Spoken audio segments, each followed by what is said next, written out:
अभी भी जो आपने कल सुना है, आप लोग रिपीट करेंगे क्या क्या सुना है? आज हमने दोहरान ही किया है, अभी तक वही चल रहा था, कल वाली बात का दोहरान। क्या कल क्या? की बात का हम लोग ग्रुप में चर्चा ही चल रही थी, सारी चर्चा वही अभी तक चली है। ओमवती बहन ने जहाँ जहाँ भूले है, ओमवती बहन जी ने बता दिया। जी, तो अपनी कला को देखिए या सिर्फ चर्चा किए?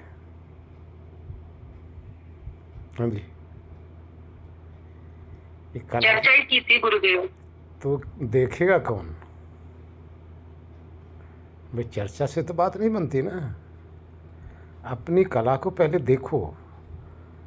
हम तो देखे हैं आचार्य जी, हम देखे भी हैं। एक को देखने से बात नहीं बनेगी ना, सबको देखना चाहिए ना। सबको, हाँ जी, हम तो देख लिए थे जी। सब कोई अपने इस कला को देखो कि आप लोग क्या क्या कलाएं कर रहे हो, और कला करते हुए भी आपको कोई देख नहीं सकता, आपको कोई दूसरा जान नहीं सकता। दूसरा आपको देखने में, आपके जानने में बिल्कुल असमर्थ है। लेकिन यदि आप अपनी कला को देखते हुए आप अपने को जान सकते हो,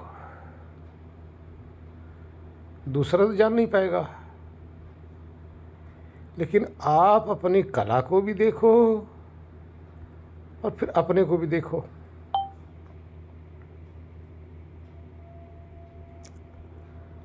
तो उससे क्या है कि अपना पूर्ण रूप से साक्षात्कार होगा। अभी जो कल बताई गई है कलाएं, अभी पूरा बताया कहाँ गया है?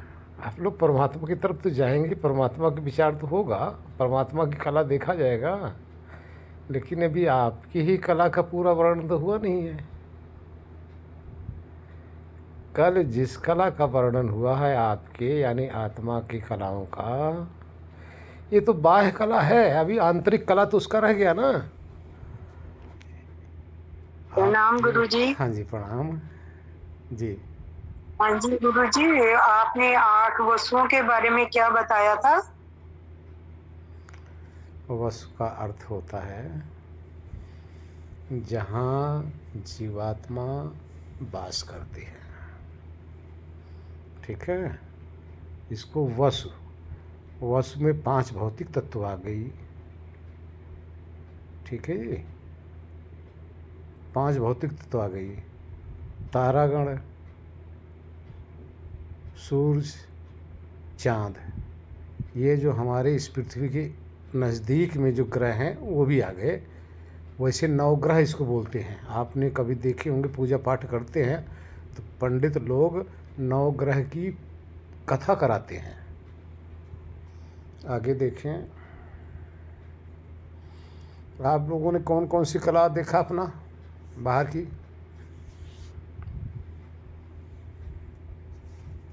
दिवाकर जी और मोती बहन, कोई तो बताओ अपना। गुरु जी, ये 24 कलाओं के बारे में बस हमने नाम ही पूछे थे, सब नाम पे ही चर्चा की थी। तो कि ये जो पंच महाभूत है, तन्मात्राएं हैं, मन बुद्धि अहंकार है, और ये सारे 20 तत्व और ये 4 तत्व, 24 तत्वों के बारे में बस नाम लिए थे केवल। देखिए, देखा नहीं था किसी तत्व को। देखिए अब आप देखिए, जब आप आँख से देखती है ना, जो भी आत्मा आँख से देखती है, ये देखना आत्मा की एक कला है, हुनर कह लो। ये आत्मा के एक हुनर है, कला है। यानी 5 ज्ञान इंद्रियों के द्वारा जो भी आत्मा बाहर अपनी कला को बिखेरता है, इस हुनर के द्वारा चेतना अपने को बाहर प्रमाणित करता है कि मैं हूँ। 5 कर्म इंद्रियों के द्वारा चेतना जब अपनी शक्ति को प्रकट करता है तब इस शक्ति के द्वारा पता चलता है कि ये चेतना है। ये भी इसकी कलाएं हैं। इस कला के अंदर एक मन, अंतःकरण सिर्फ एक मन लिया गया है। मन के द्वारा जब विचार करता है, सोचता है, तब इससे पता चलता है एक शक्ति है। पांचों जो प्राण हैं हमारे, जो प्राणों के द्वारा चेतना अपनी हरकत करता है, तब इससे पता चलता है कि चेतना है। कितने हो गए जी? 16 हो गए? हाँ जी, गिनती किया कोई? हाँ जी आचार्य जी, हो गए जी। 16 हो गए गुरु जी। 16 हो गए। इस 16 कला से संपन्न श्री कृष्ण जी को बताया गया है कि श्री कृष्ण जी भगवान 16 कलाओं से संपन्न थे। अब आप बताइए, आप इस 16 कलाओं से संपन्न है या कम है या ज़्यादा है? आप बताइए, अपना उत्तर दो आप लोग। जो देखिए, हम जो यहाँ आप लोगों को कहते हैं, यहाँ तो सिर्फ आपको होमवर्क दिया जा रहा है। जब तक आप जाकर अपने आप ना देखो, मेरी बात पे यकीन कभी मत कर लेना।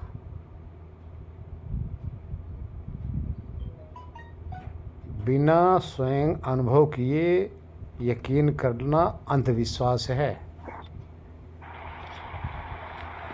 पूर्ण विश्वास तब ये होता सभी है। में ही है आचार्य जी। जी, पांचों तत्व सभी में है। पांचों इंद्रियां काम कर रही है। वो आँख, नाक, कान सभी से हम सब ग्रहण कर रहे हैं, वो प्रैक्टिकली है। जी। ये कला आपका नहीं है? आप कला नहीं कर रही हैं? सबका है, सब है ना? सभी कर रहे हैं ना, सभी में है ये। हाँ, 16 के 16 ये 16 कलाओं से संपन्न, ये 16 कलाएं बाहर की हैं। यहाँ गौर कर लेना। गुरु जी 16 कलाओं की गिनती मैं नहीं कर पाया। ज्ञान एक ऐसी चीज है जिसमें जल्दबाजी नहीं करना चाहिए। दर्शन में यही समझाया जाता है कि एक सूत्र पहले पढ़ लो। क्या? एक सूत्र छोटा सा 2 अक्षर का। अब उसका मनन करने में, उसका चिंतन करने में, उसका अनुभव करने में पूरा पूरा जीवन लग जाता है।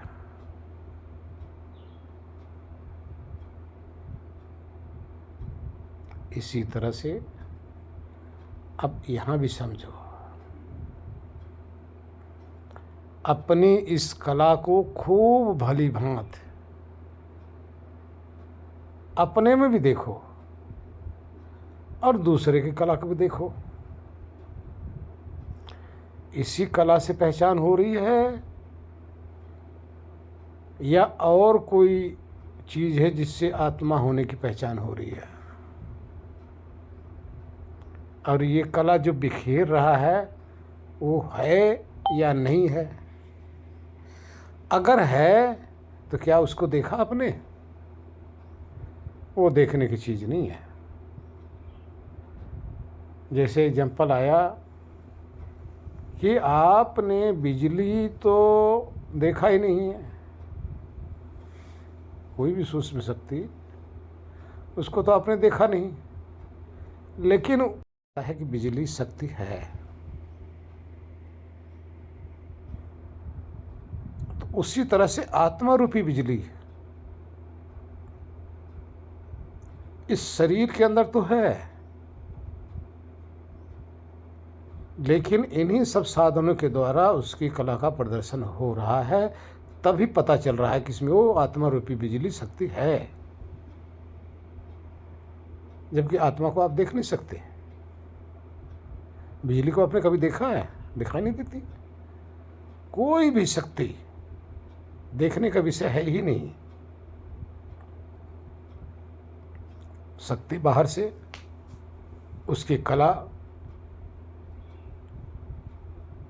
जो दिखाई दे रही है, कला का जो प्रदर्शन हो रहा है, उस कला के द्वारा पहचान हो रही कि इसमें कलाकार है।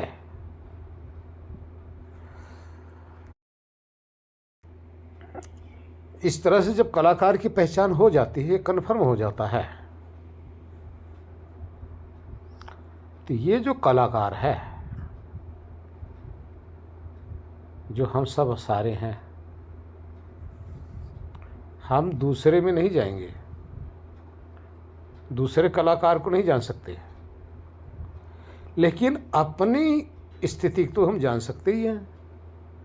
समस्त कलाओं से थोड़ा सा हट के जहाँ कलाकार बैठा हुआ, जहाँ से ये कला का प्रदर्शन हो रहा है, उस गहराई में जाएंगे।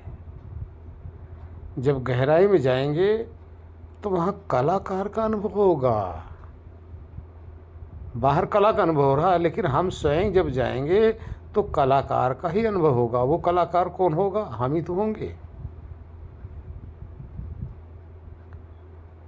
इसी तरह से ये कलाकार का अनुभव हम साधना के द्वारा, योग के द्वारा, ध्यान के द्वारा हम प्रयत्न करते हैं, तो अपना भी अनुभव होने लग जाता है।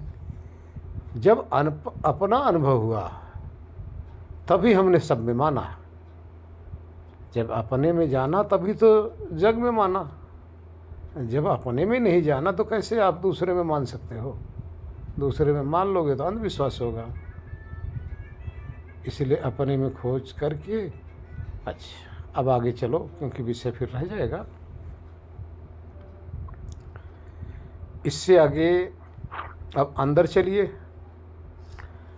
कलाकार का भी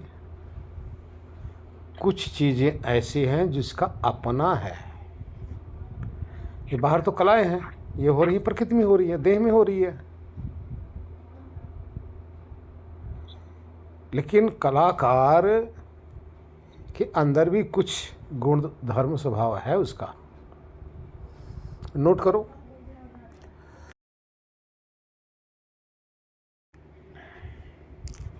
अंदर की उसकी क्रियाएं नोट करो। अभी आपने बाहर का आपने 16 कला देखा, अंदर की कला का वर्णन अब करते हैं। किस भाई का एक म्यूट कर लो, किसका खुला है जी। अंदर चलिए। सुख 1, दुख 2, राग 3। जिस भाई का हो अपना म्यूट कर लो। 83202। हाँ जी। सुख, दुख, राग, द्वेष, इच्छा, प्रयत्न। नोट कर लिए जी। ये बाहर की कला नहीं है, ये बाहर की कला नहीं है, ये अंदर की आ गई। सुख, दुख, राग, द्वेष, इच्छा, प्रयत्न। 6 हो गई जी।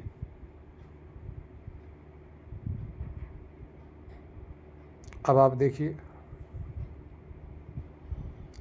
सुख क्या है। सुख कहते हैं वो जो कलाकार है जब उसको अनुकूल लगता है, प्रिय लगता है, अच्छा लगता है, तो इसका नाम है सुख। जब उस कलाकार को अप्रिय लगता है, सुहाता नहीं, अच्छा नहीं लगता, तो इसका नाम है दुख।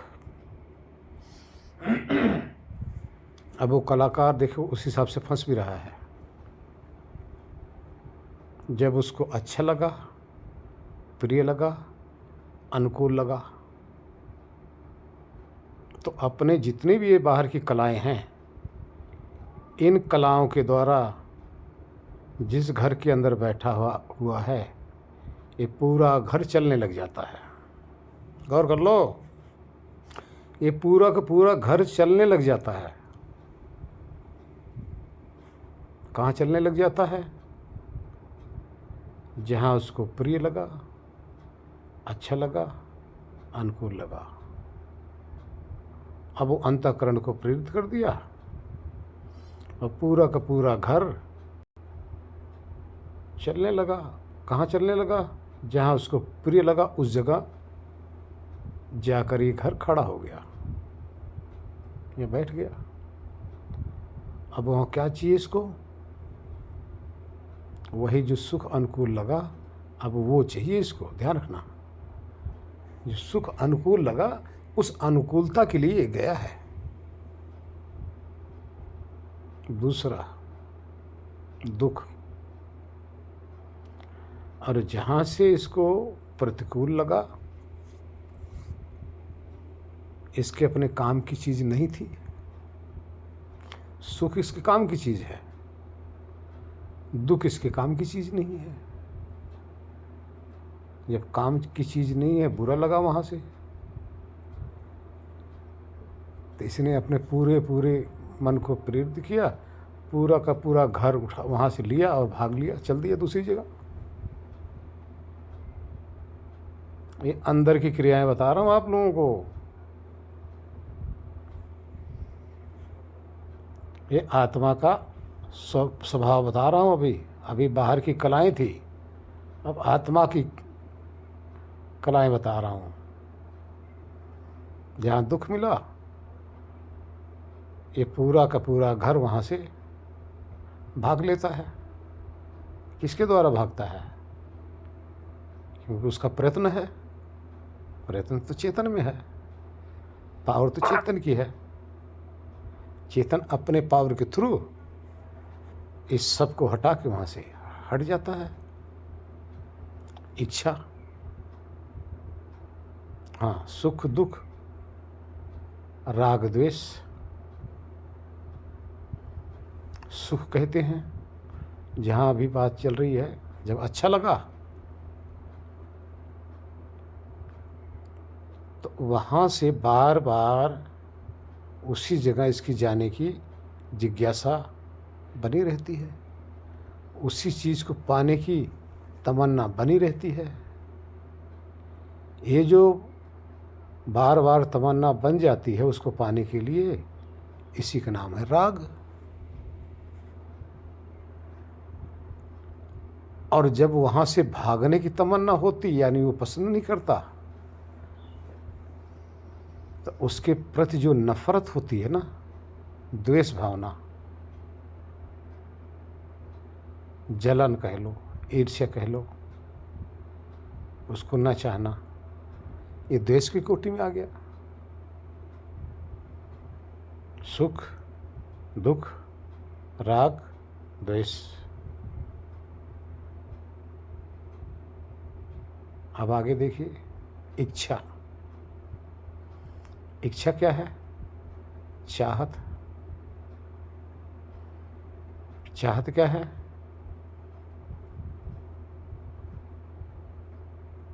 आप लोग को ये शब्द, ये विचार, ये विषय सुनने के लिए अंदर से जो चाहत हो रही है ना, यही चेतन है, ये शुद्ध रूप से चेतन है। बाकी बाहर की कलाएं तो अशुद्धता में आ गई। ये जो चाहत है बिल्कुल शुद्ध, आत्मा का शुद्ध स्वभाव है। ये इच्छा इसके अंदर है। इच्छा चेतन में होती है, जड़ पदार्थों में इच्छा नहीं पाई जाती है। चेतना का स्वभाव है इच्छा। 5 हो गई। 6ठा हो गया प्रयत्न। प्रयत्न क्या है? पावर, शक्ति। जिसमें शक्ति होगी उसी में तो प्रयत्न होगा, क्रिया होगी। तो आत्मा एक पावर वाली शक्ति है। तो उसकी प्रेरणा से ही आपका मन प्रेरित होता है। अगर वो शक्तिमान ना हो, वो प्रेरणा ना करे, तो मन प्रेरित हो ही ना। और मन प्रेरित के बाद फिर इंद्रियां भी प्रेरित होती हैं, फिर ज्ञान इंद्रियां प्रेरित होती हैं, फिर पूरी शरीर प्रेरित की जाती है। लेकिन मूल में प्रेरित करने वाला सिर्फ चेतना ही है, वो आप हैं। ये 6 चीजें और जोड़ लो जी। हाँ जी, 22 हो गया।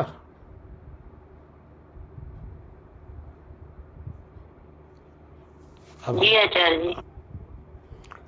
अब मूल स्वरूप इसका क्या है?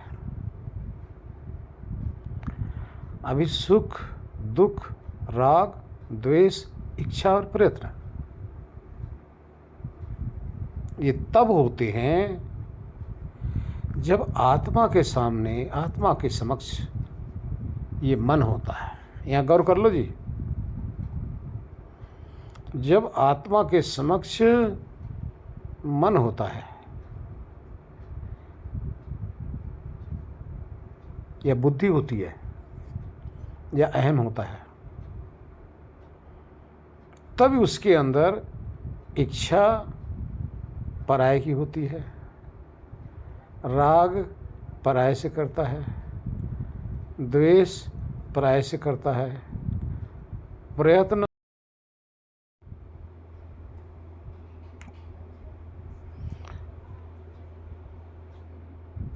ये सारी क्रिया सिर्फ पराये के लिए कर रहा है। और पराया कौन है इसके पास? मन, बुद्धि, अहम। बुद्धि इसके सबसे सानिध्य में है। यानी बुद्धि मन के सानिध्य में होने से राग, द्वेष, इच्छा, प्रयत्न, सुख और दुख के लिए ये प्रयत्न करता है। अगर ये भी ना हो अंदर का और बाहर का भी 16 कलाएं ना हो, बाहर की कलाएं ना हो, ये भी अंदर ना हो, तब क्या रह जाएगा?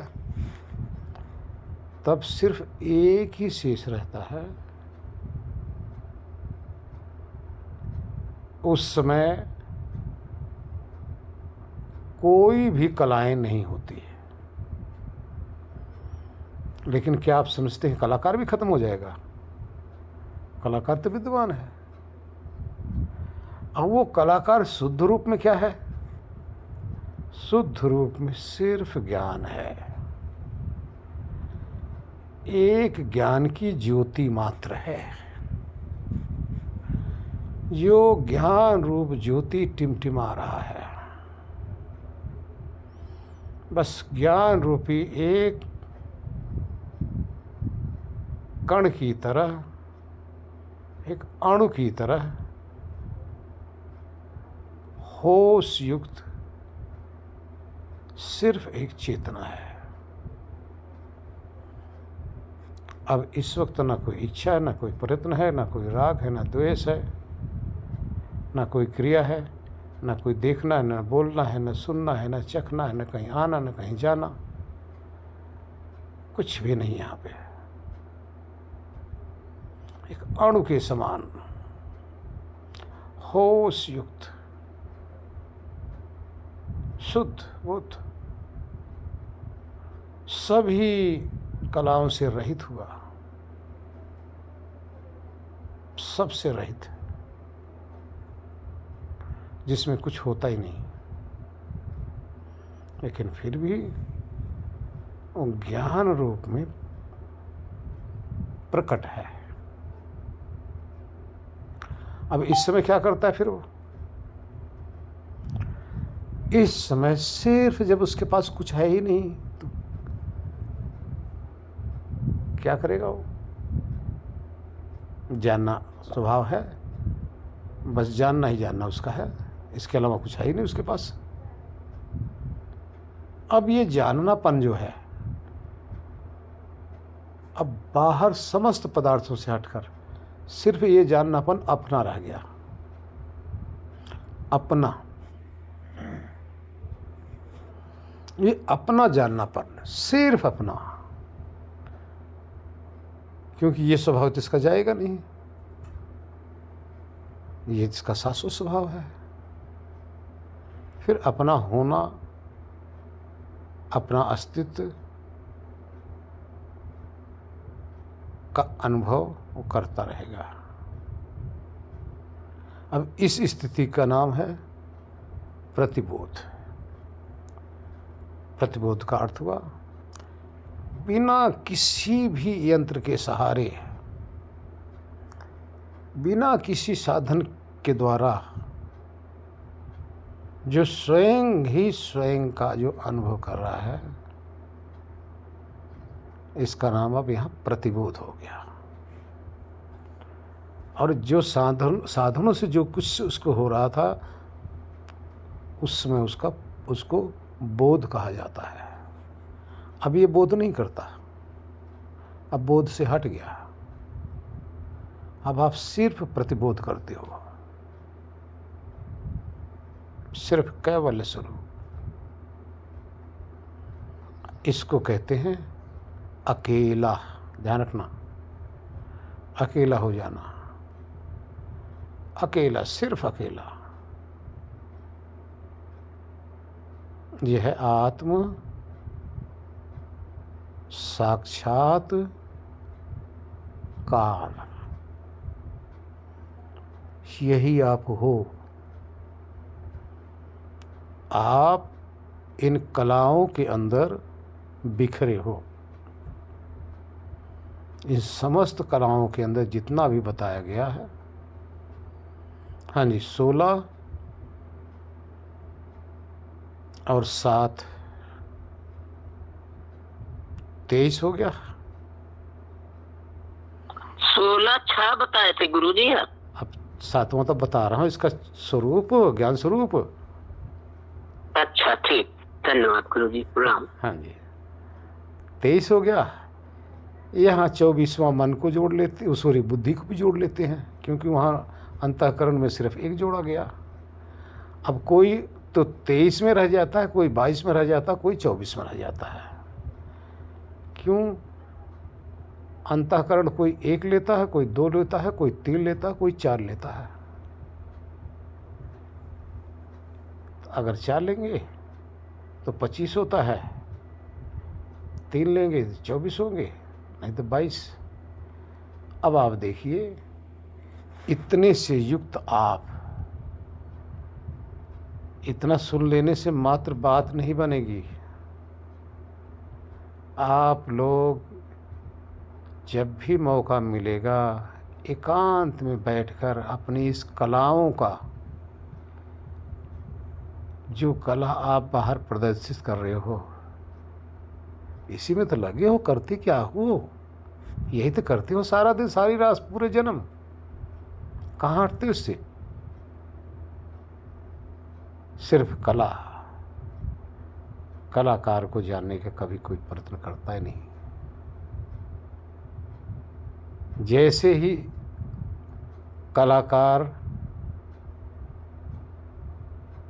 अपने इन कला के साधन को लेकर सिमटता है, सारी कला धरी की धरी रह जाती है। आपको आपके द्वारा कोई नहीं पहचान रहा दुनिया में, आपको तो कोई जानता ही नहीं और आप भी किसी को नहीं जानते हो। सब आपकी कला को देख रहे हैं और कला को देखते हुए कोई आपको बेटा, कोई आपको माँ, कोई आपको पिता, कोई आपको भाई, कोई आपकी बहन, कोई आपको पति, कोई आपकी पत्नी, और भी साथ में कितने कितने रिश्ते नाते, कितनी चीज़ें जुड़ जाती हैं और जुड़ते जुड़ते आप अपनी स्थिति को भूल जाते हैं। और जैसे ही कलाएं बंद होती हैं, कलाकार अंदर सिमटता है। गौर करो, उसका ना तो कोई दुनिया में उसके लिए रह जाता है, उसके लिए दुनिया में तो कोई रह नहीं गया। वो क्यों किसी से वो करेगा? जब तक कला बिखेर रहा तो दुनिया थी, वो भी दुनिया वालों को अपनी कला के द्वारा समझ रहा था, दूसरी की कला के द्वारा समझ रहा था। कला का सिमटते ही कलाकार का इस जहां में कुछ भी नहीं है, सब उसके लिए फीका। जैसे ही अंदर सिमटा, वो अपना अकेला हो गया। ना किसी माता से मतलब है, ना किसी पति पत्नी से मतलब है, किसी चीज से कोई संबंध उसका है ही नहीं। लेकिन जब कला का प्रदर्शन हो रहा है, इसी में ऐसे पागल हुए, हाय मेरी पत्नी, हाय मेरा पति, हाय मेरी माँ, हाय मेरा पुत्र, हाय मेरा धन, इसी में आहें भरते रहते हो। समझो, दूसरे को मत समझो, अपने को समझो, परीक्षा करो। एक एक ध्यान रखना, आकाश में पतंग उड़ रही हो, कैसे उसको पकड़ोगे? अगर उसकी डोर आपके हाथ में आ जाए ना, तो उस पतंग को आप बड़े आसानी से धीरे धीरे उस डोर को खींचते हुए, जोर से खींचोगे तो डोरी टूट जाएगी और पतंग भी नहीं मिलेगी, पकड़ में नहीं आएगी। इसलिए ये जितनी भी कलाएं हो रही हैं, इन कलाओं की डोरी को आराम आराम से पकड़ो, आराम आराम से खींचो, बड़े प्यार से खींचो। इन सारी कलाओं की डोरी को खींचते खींचते उस कलाकार तक पहुंच जाओ। कर लो आत्मदर्शन, कर लो साक्षात्कार। क्या रखा है इन कलाओं में? ये कला तो दुनिया में होती रहेगी। जहाँ कलाकार है वहाँ कोई रिश्ता नहीं, कोई संबंध नहीं, कोई स्त्रीलिंग नहीं, कोई पुल्लिंग नहीं, वहाँ कोई माँ नहीं, कोई बाप नहीं, कोई बेटा नहीं, कोई पत्नी नहीं, कोई पुत्र नहीं, वहाँ किसी का कोई नहीं। जहाँ किसी का कोई नहीं, वो कलाकार की अपनी स्थिति है। इस कलाओं की डोर को पकड़ते हुए धीरे धीरे वहाँ रोज जाओ, पहचानो, समझो। अब आप लोग बताइए, इस कलाकार की कितनी कला हुई? हरिओम। प्रयत्न कहते हैं प्रेरणा को। प्रेरणा यानी किसी चीज़ को प्रेरित करना, यानी किसी चीज़ को अपनी शक्ति के द्वारा चलाना, बल देना, यह है प्रेरणा। जैसे आप अपनी शक्ति के द्वारा, कोई आदमी साइकिल चला रहा है या मोटरसाइकिल चला रहा है,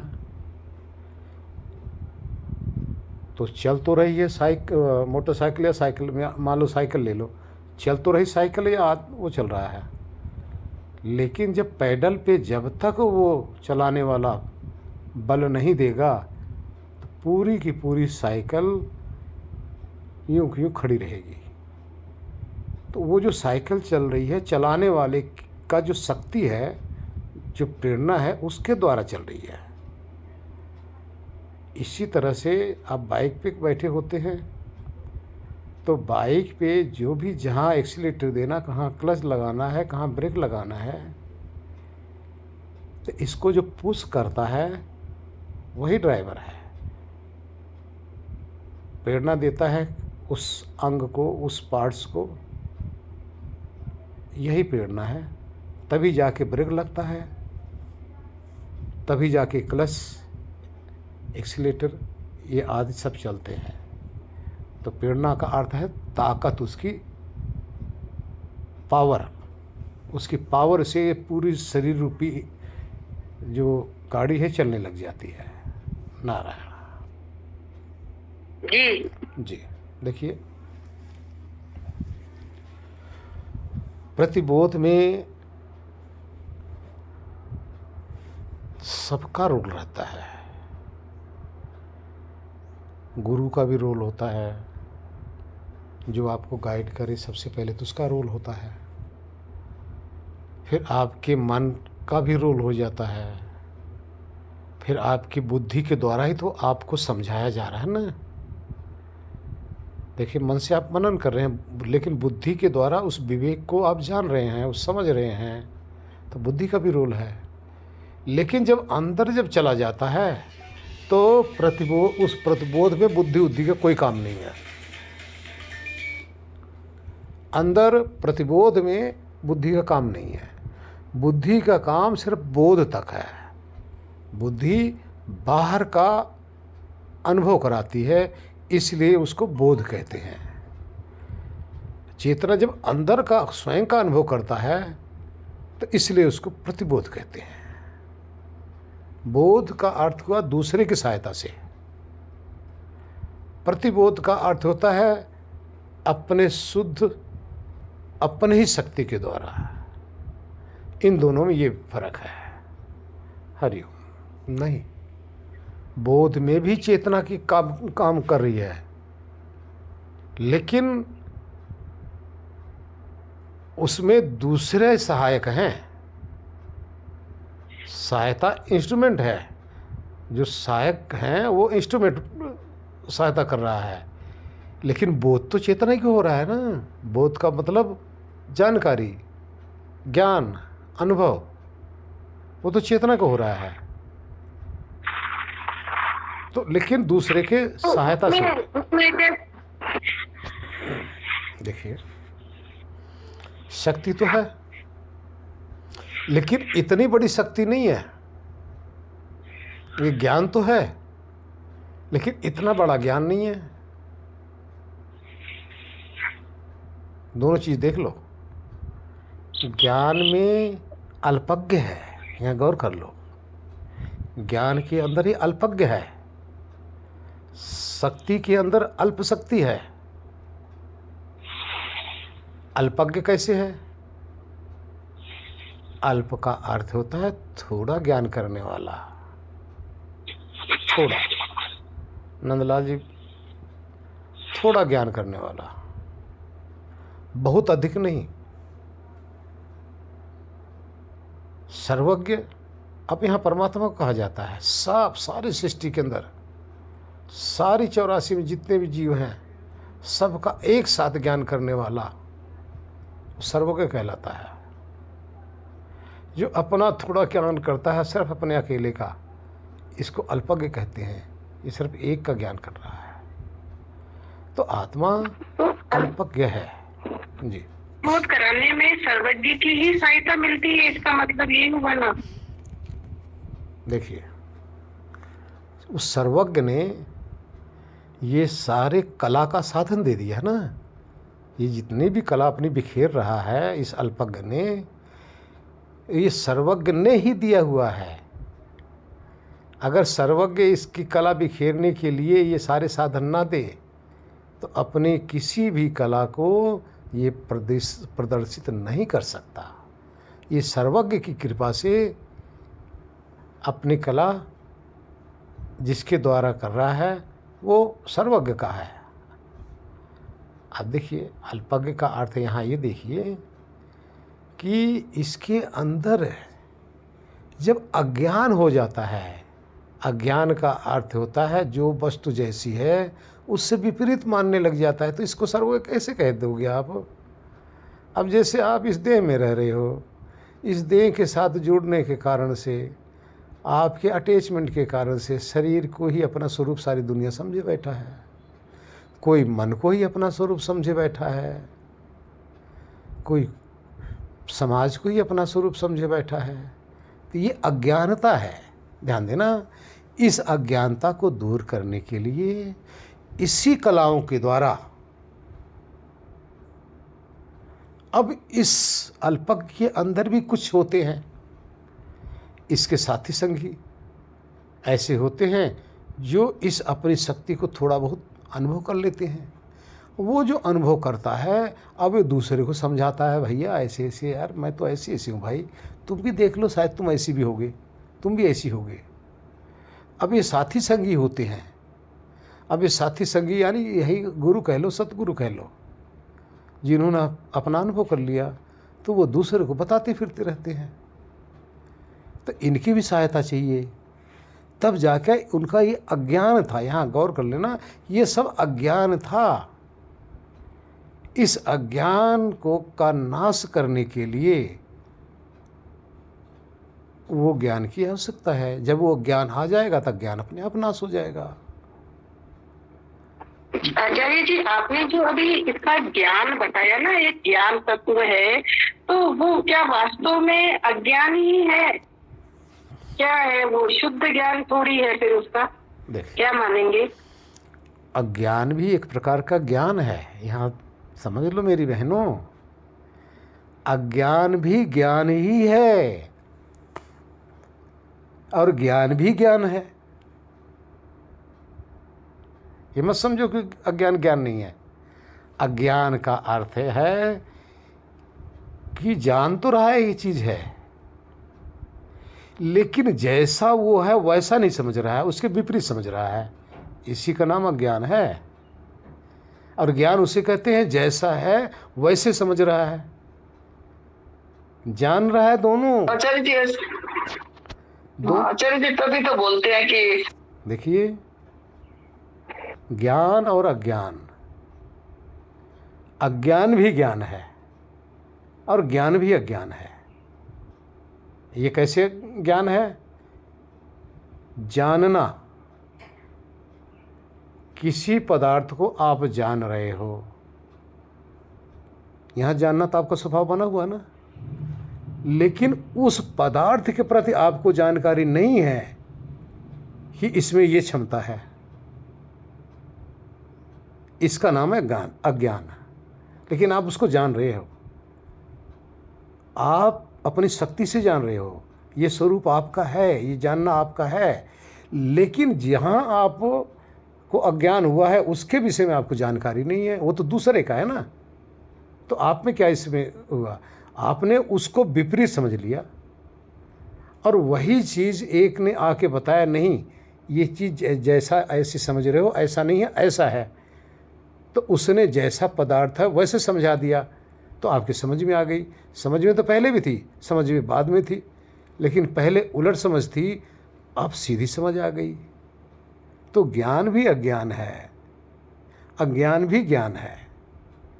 जो पदार्थ जैसा है उसको उसी रूप में जो जानता है उस समय उसको कहा जाता है ज्ञान। जो भी पदार्थ जैसा भी है उसके विपरीत जो समझा जाता है, जो समझ आती है, उसी का नाम अज्ञान है। ये चेतना से कहाँ गई? वो तो चेतना में है। नारायण।